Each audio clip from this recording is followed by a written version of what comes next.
여러분, 물은 아래로 흘러갑니다. 낮은 곳으로 흘러가죠. 이와 같이 하나님의 은혜도 낮은 곳으로, 낮은 마음으로, 가난한 마음으로 흘러갑니다. 오늘 말씀을 통해서 낮은 곳으로 흘러가는 하나님의 은혜를 발견하시기를 바랍니다.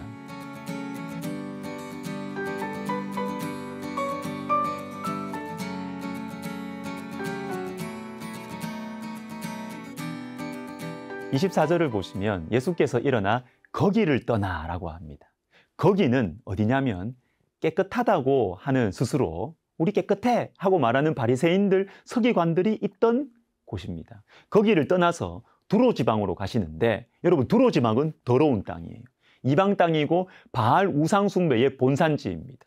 그런데 이 더러운 곳에서 예수님은 너무나 깨끗한 한 사람을 만나요. 주님의 은혜가 흘러 들어갈 수 있는 낮은 마음을 만나시는 것입니다. 한 여인이 예수님의 발 아래에 엎드립니다. 낮게.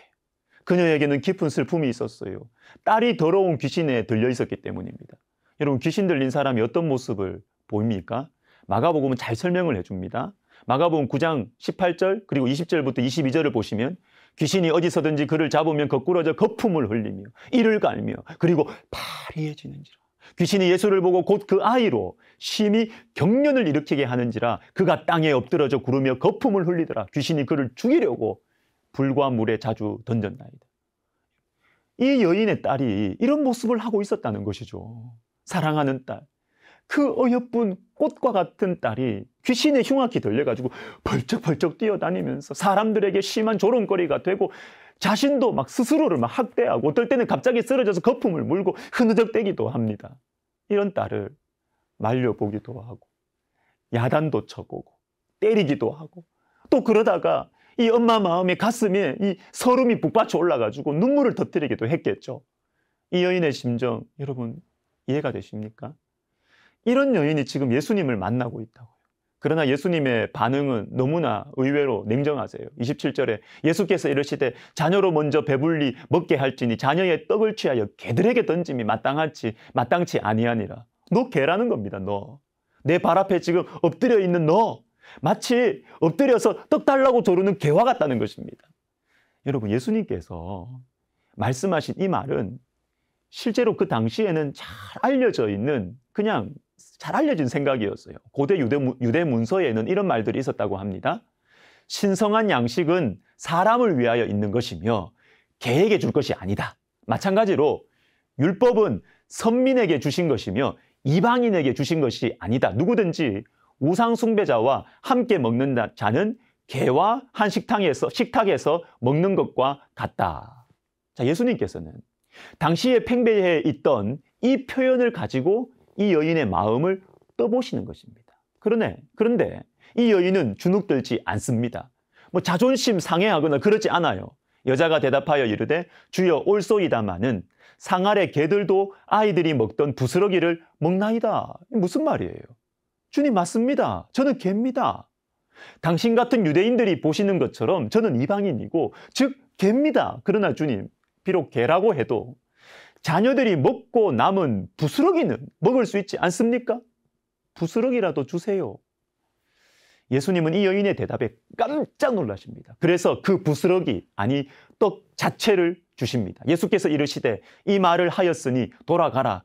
귀신이 내 딸에게서 나갔느니라 하심에 여자가 집에 돌아가 본즉 아이가 침상에 누웠고 귀신이 나갔더라. 예수님의 이 쌀쌀한 표현, 너 개다. 이런 표현 속에 흐르고 있는 예수님의 진심이 무엇일까요? 너 마음 낮아져 있니? 너 정말 네가 개라는 사실을 인정하니? 네가 얼마나 무능한지, 네 딸을 위해서 네가 정말로 할 수 있는 게 없다는 것을, 네가 얼마나 더러운지 인정하니? 내 자신에게는 아무런 희망도 없고 단지 부스러기만 바라보는 개가 너의 모습이라는 사실을 정말로 인정하니? 이게 주님의 마음이에요. 진심이에요. 이걸 물어보시는 거죠. 그리고 이 여인이 의외의 대답을 한 것입니다. 예, 주님, 저는 개입니다. 이 여인의 대답은요, 단순히 지혜로운 대답, 눈치 보고 대충 맞춘 대답이 아니에요. 순간적인 기지가 아닙니다. 깊은 고통과 슬픔 속에서 정말 나의 본질을 알게 됐어요. 예수님이 아니면 정말 나는 살 수 없구나. 예수님이 아니면 우리 딸 정말로 고칠 수 없구나. 이걸 진심으로 인정하는 말입니다. 이 낮은 마음에 예수님께서 은혜를 베풀어 주시는 것입니다. 여러분, 주님의 은혜는 낮은 곳으로 흘러갑니다. 사랑하는 여러분, 누가 깨끗한 사람입니까? 자신이 깨끗하다고 하는 바리새인들과 서기관들이 깨끗합니까? 아니면 저는 더럽습니다, 저는 더러운 개입니다 라고 말하는 이 여인이 깨끗할까요? 주님은 누구를 깨끗하다고 하십니까? 누가 떡을 먹습니까? 누가 생명의 떡이신 예수님을 먹습니까? 누가 복된 인생이에요? 오늘 본문은 분명하게 말하고 있습니다. 부스러기를 간절히 구한 사람은 떡을 먹고 배부르게 되고, 나는 지금 배부르다고 이 배 두드리고 있는 사람에게는 부스러기도 없다는 것입니다. 나 자신은 깨끗하다고, 나는 배부르다고, 나는 많이 배웠다고, 나는 똑똑하다고, 그러니까 당연히 좋은 떡을 먹어야 한다고 자신하면서 예수님은 내 인생을 그저 고상하고 아름답게 만들어주는 그냥 액세서리 정도로 생각하는 사람들에게는 떡도 없고 부스러기도 없습니다. 그러나 나는 가난해요. 나는 배고파요. 주님, 저는 개입니다. 저는 주님 없으면 죽습니다. 살려주세요. 라고 주님을 간절히 바라보는 사람에게 생명의 떡이신 예수님이 주어질 것입니다. 그 영혼은 살아날 것이에요. 배부르게 될 것입니다. 주님의 은혜는 낮은 곳으로 흘러가는 것입니다. 기도하겠습니다. 하나님 아버지, 우리 마음속에 높아진 마음이 있습니다. 나는 다른 사람들보다 낫다고, 나는 괜찮은 사람이라고, 내 능력으로 살 수 있다고 주님이 높아진 마음을 낮추어 주세요. 그래서 주님의 은혜가 흘러 들어오는 그러한 복된 인생 살게 하여 주시옵소서. 예수님의 이름으로 기도하옵나이다. 아멘.